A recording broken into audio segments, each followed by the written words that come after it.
Summer is over, simple and plain. I found me some fun that's good for the pain. I already told you I don't ball the same. I don't ball the same.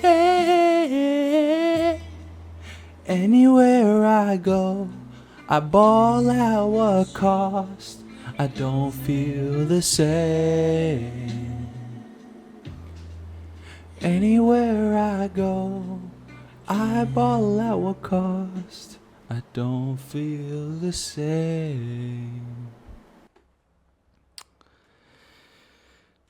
Summer is over for the regular folks, ladies and gentlemen, but summer break has just started for the F1 drivers and all the F1 staff and, you know, the people that are in that motorsport global circus. Well deserved. They've been working hard nonstop, every single one of them. And this is what we need. I mean, personally, for me too, maybe this is what I need. A little break from F1. I got to get my shizzle together. You know, work today was just my first work day. Back to the regular routine of life. That's right. No more sunshine and rainbows. This is the regular life that we're going back into. Summer is over here in Finland. I'd say so. Like, it's going towards, you know, the fall, the autumn. But yeah, let's just, you know, guys, I'm tired. I got a lot of stuff on my mind, you know. It's just, it's actually kind of insane. How I keep on balling at what cost, and this is just what it is. So today we're gonna be a little bit on the fly. I'm tired. I am very gay. I am especially for Mr. Leclerc. Mr. Charles Leclerc. Because Charles Leclerc, aka Mr. Saturday, made a return. Mr. Saturday finally made a return at the Hungaroring last weekend. And yet it just... But dude, like, doesn't that make Charles Leclerc a little sexier? You know, it's just like, you know, as if he's not like sexy enough, right? It's just the fact that, you know, he is that sexy and still he just suffers, you know, but that makes him almost like sexier. It's like, oh man, he just goes through too much, because Leclerc gets the pole position, which I predicted was going to happen in the second half of the 2025 season. However, the pole meant nothing, practically. It's kind of insane. The second Ferrari get a little bit of like actual successful results, it doesn't even matter. Kind of like Lewis Hamilton in China with the sprint race win. It doesn't equate to much. You know, so Mr. Saturday is back, but only for Saturday. Only for Saturday. Of course, Charles Leclerc has always had a bit of a struggle trying to convert the pole position into a win. However, it was a shame to see the fact that Mr. Saturday made a return and it was just like a crumble. It was like, you know, it wasn't even it like he should have just focused on the ice cream. Like, he was just like, damn, dude. I bet he didn't eat his own ice cream. He was like, had a couple tubs with him. He was like, damn, dude. He skipped out on his own ice cream, and yet Sunday came along and just freaking kicked him up the ass. And that's like the number one point I want to bring out, because that's kind of been my whole consensus this season. It's just like, okay, Ferrari, please do something. And so far, it hasn't gone the way it has. And yet still in the Constructors Championship, they're still like second. And a good like plus 20 points ahead of Mercedes was just almost kind of insane. You're kind of like wondering how they've kept it together enough to be like well in the second place in the team standing. So Charles Leclerc, I'm praying for you. Okay, you're one of those guys that for sure, absolutely, summer break, you just need to relax. Like, hey, buddy, you just need some sleep. Massages every day, with the fucking cucumbers on your eyes. That's what you deserve, Leclerc. I mean, that's really all you could do.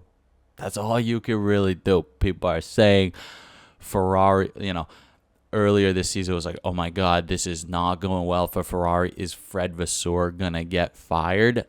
No, he got the contract extension. All right, so Fred ain't going nowhere. All right, and at this point, yes, of course, I'd like to still see this and then this right here. But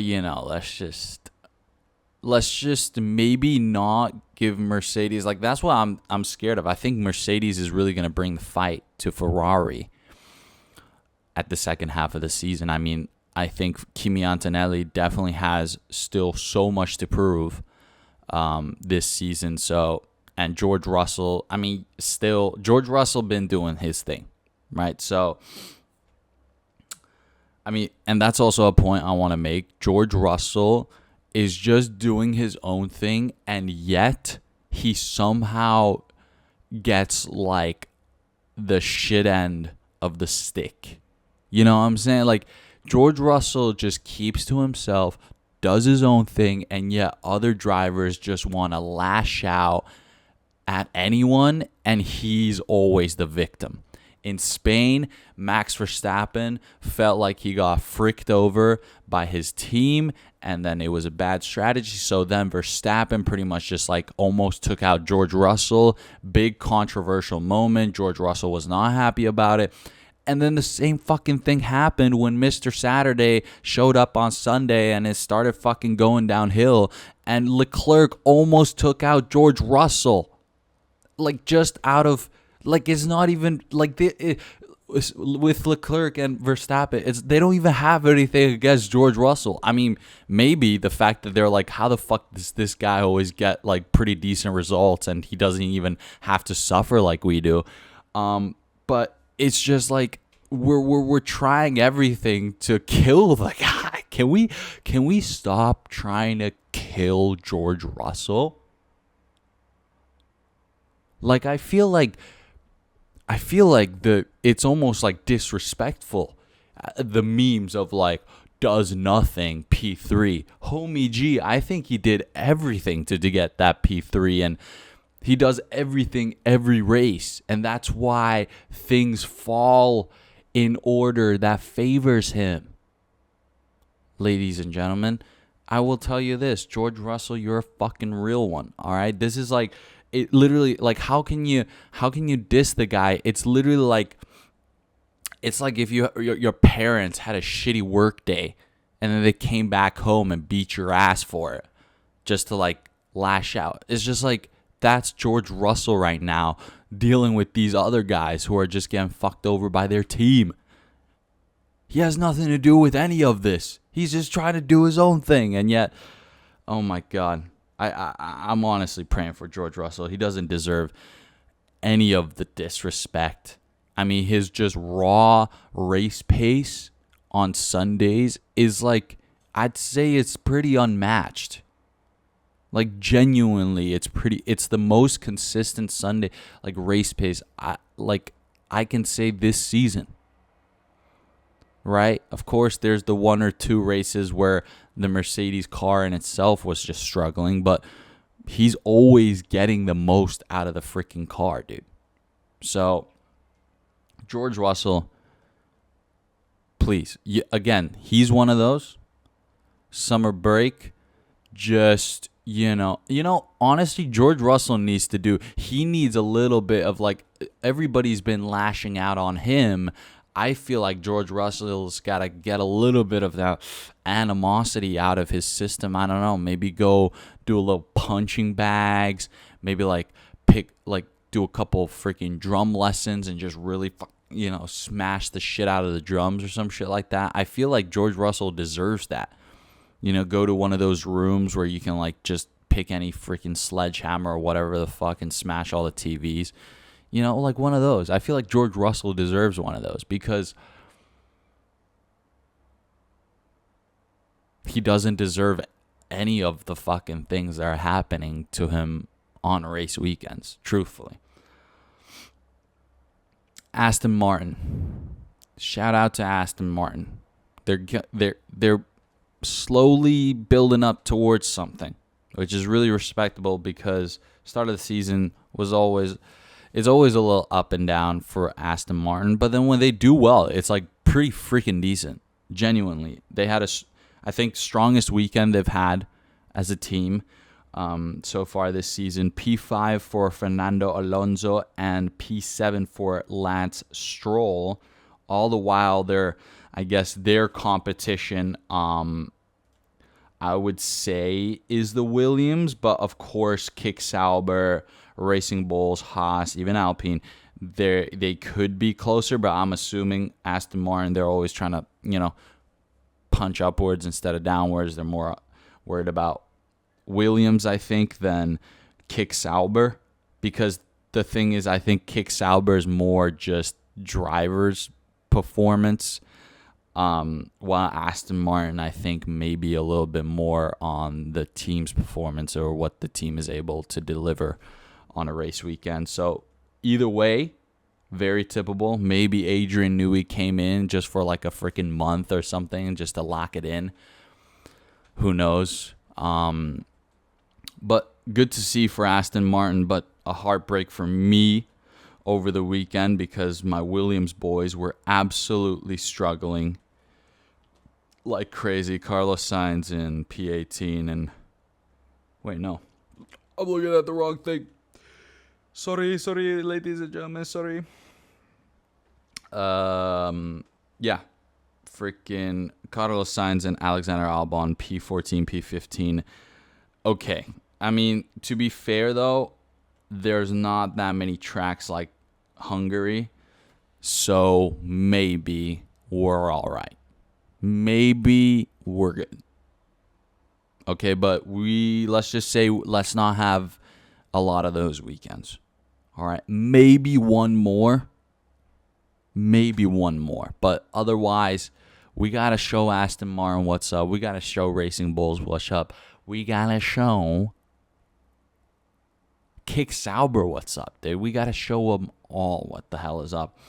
I mean, even upwards. I mean, I think Williams got to show that, they can get in positions that are on the same level as Red Bull, for example. So, Williams, it's okay. Let's recoup. Perfect time to go into summer break. It's fine. This is what the break is for. Let's reflect. Let's come back even stronger. All right. Next up, this guy is doing some phenomenal stuff, dude. Gabriel Bortoleto split the Aston Martins. He got a P6, and now I genuinely think the Rookie of the Year competition is getting pretty intense. It's been it's so like a roller coaster of sometimes they do well and the other one does horribly, and then it's just like a freaking free-for-all. It really is a fucking free-for-all, these guys. And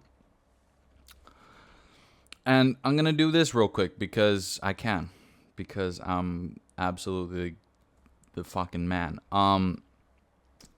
If I had to do a Rookie of the Year rankings, let me do a little Rookie of the Year rankings right now.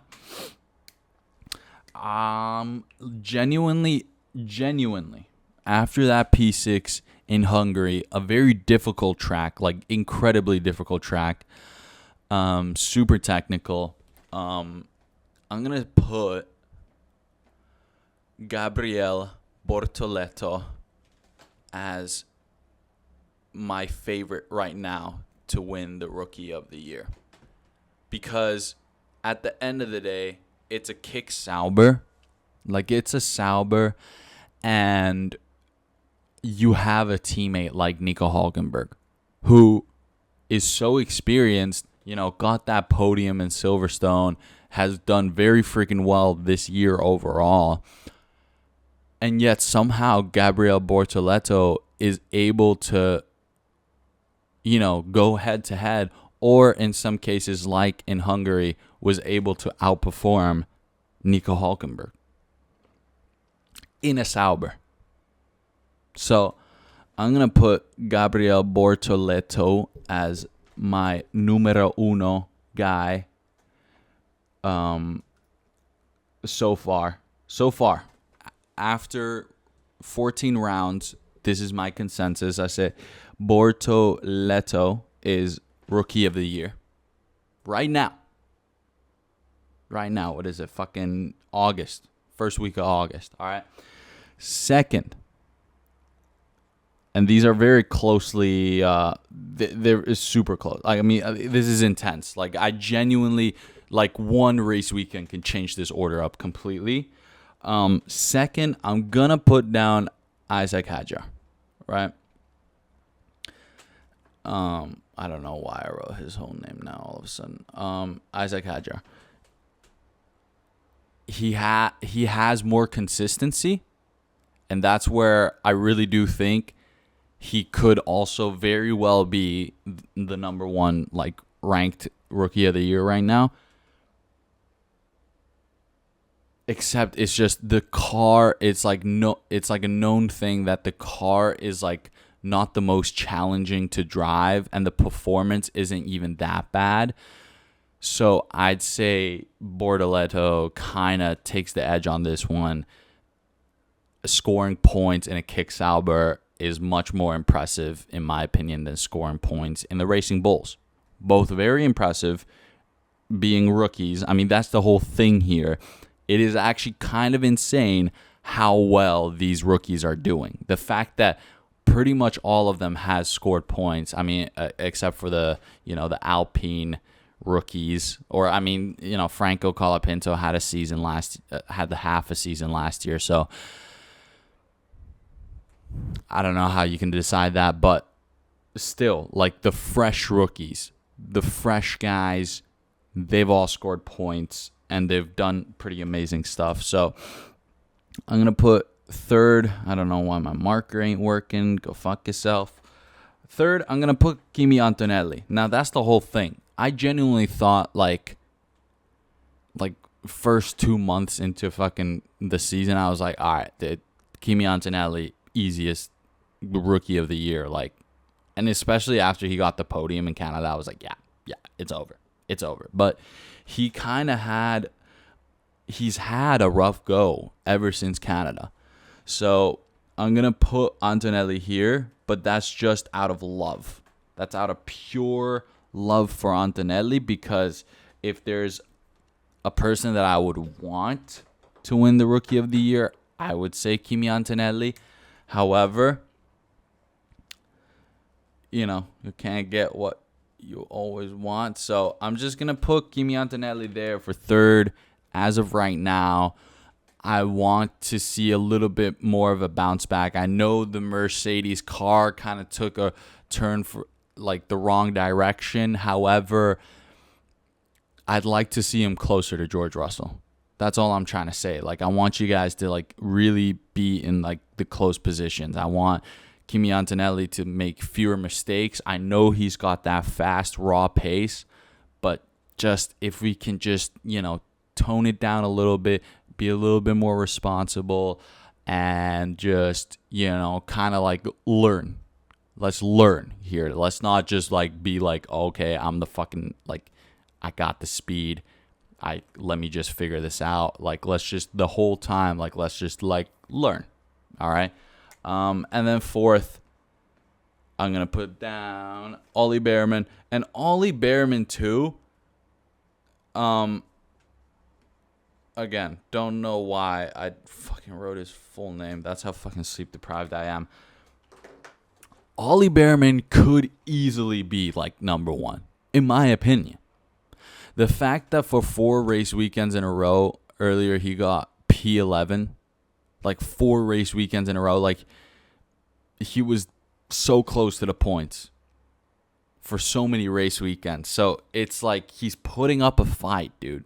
And he's at the start of the season, he was looking way stronger than I'd say Bortoleto and Isaac Hadjar, like the very start of the season. Now also dropped down a little bit, more bad luck and all that stuff. But that's the thing.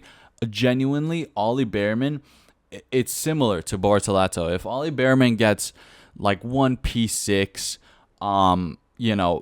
couple more P8, P7s or stuff like that, I could easily see Ollie Behrman being the rookie of the year as well. So these guys, absolute savages. I don't know when's the last time we've had this many rookies that are performing at such a high level and being able to score points nonetheless. It's kind of insane to me.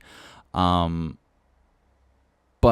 word of advice, because I'm older than all these rookies here. I know at least like Bortoleto has like a banging girlfriend and stuff like that. I don't know about the other 2 guys. I know Ollie Behrman has maybe a girlfriend or something like that. Girlfriend or no girlfriend, gentlemen, you want to win the rookie of the year? Yeah, you want to be a real F1 legend, then this whole summer break, you can't bust a nut. That's it. You want the real edge.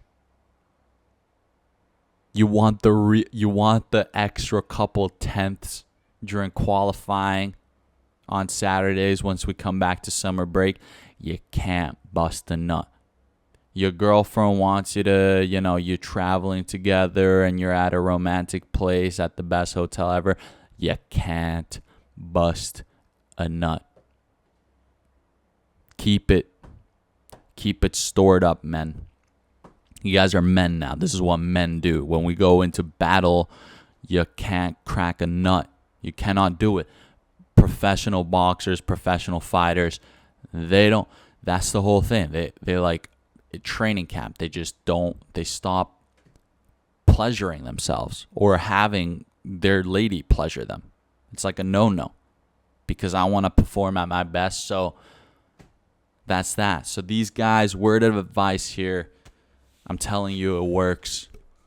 You want that extra tenth of a second, 2 tenths, 3 tenths of a second. You're going to have to say no to the hoes, man.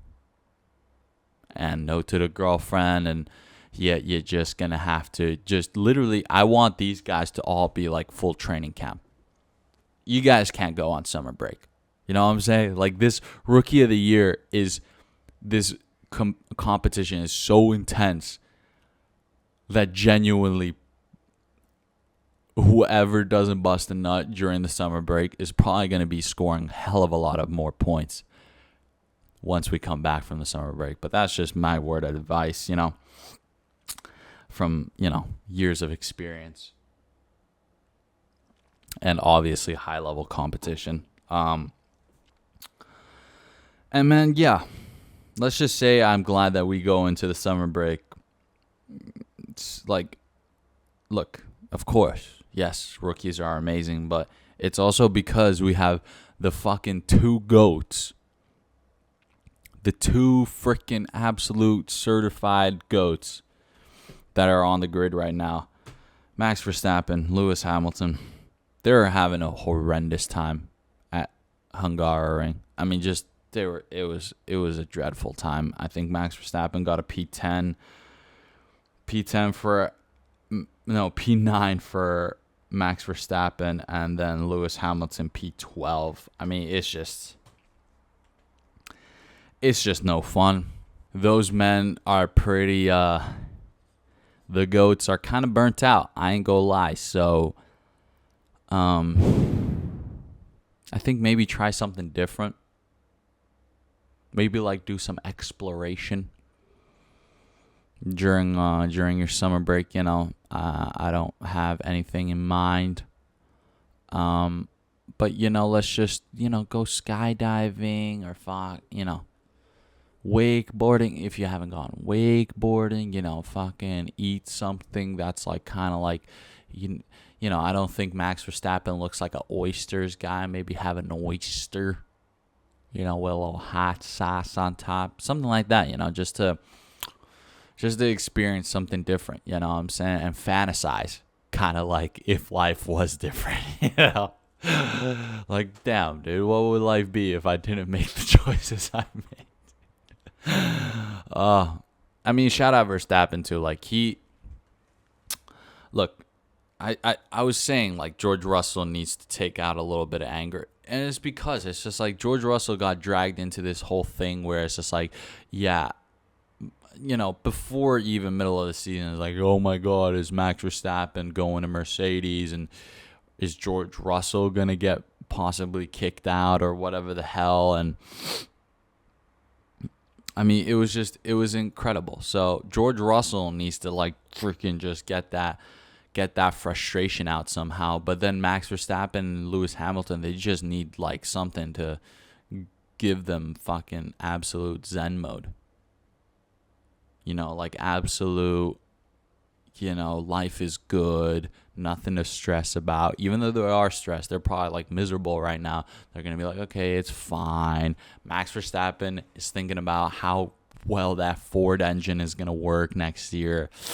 And Lewis Hamilton's kind of like freaking, I don't think Lewis Hamilton regrets it because like big picture, Ferrari and the constructor standings are above Mercedes, but still Lewis Hamilton's kind of thinking, damn, dude, I'm struggling out here. I don't almost like Anya Taylor-Joy is here to support me, but like I really don't know what else there is that I can do. I don't know. I think he might have to get that. What was his ex's name? The Schlesinger or whatever.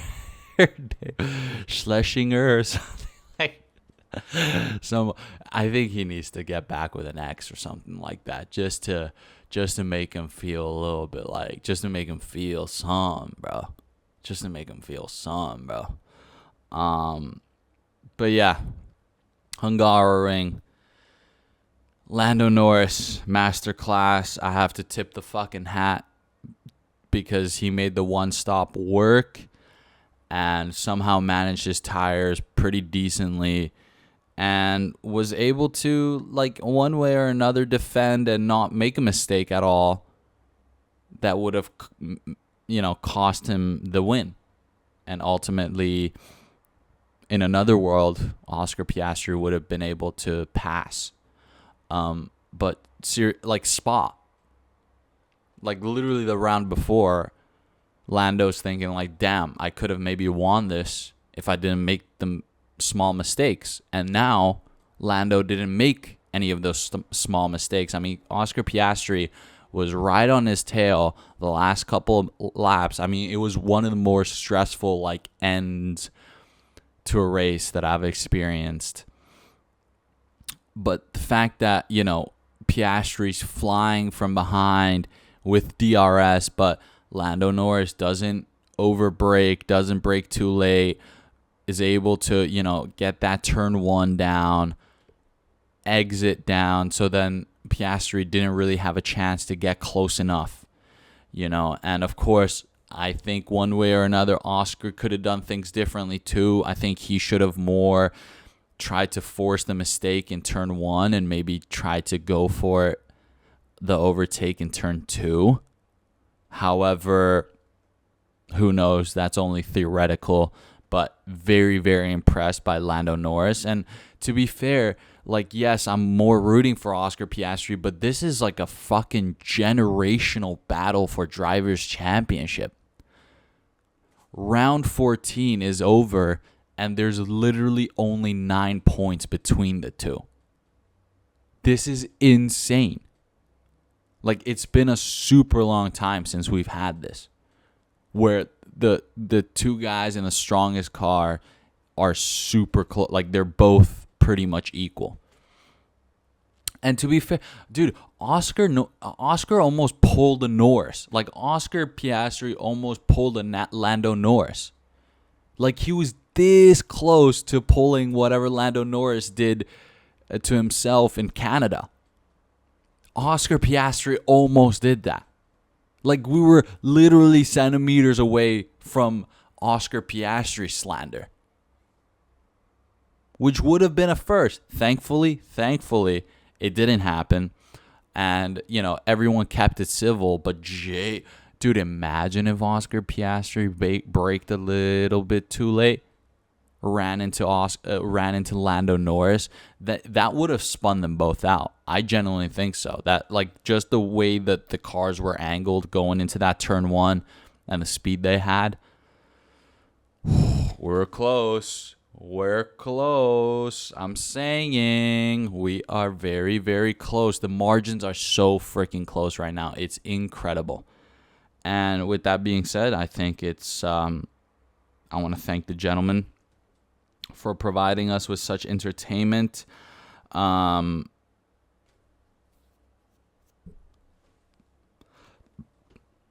I mean, these guys are young bucks too, you know. I think Lando Norris is like my age. Oscar Piastri is like a year younger than me.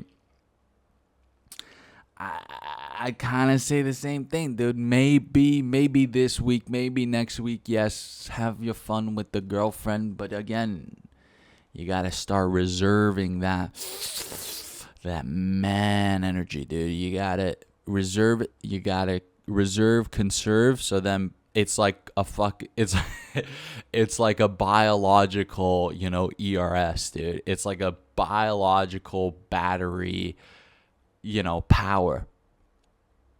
You know, you got to charge it up, and then maybe you can get that extra 0.2 or a 1/10 once we come back from the break. All right, so shout out to these gentlemen. I mean, who else do we need to shout out? I mean, Liam Lawson too. I mean, scoring points in Hungary. So now Liam's pretty much proved the point too, that it's like he's got what it takes, and it was just a bit of a blunder beginning to the season. And dog, I think that's about it, man. I got nothing else, really. I got nothing else on me, dog. Summer is over here in Finland. We are going to the US in 16 days. And I can't wait for that. I have to think about how the hell I'm going to still upload 2 podcast episodes. It might be a little sketchy.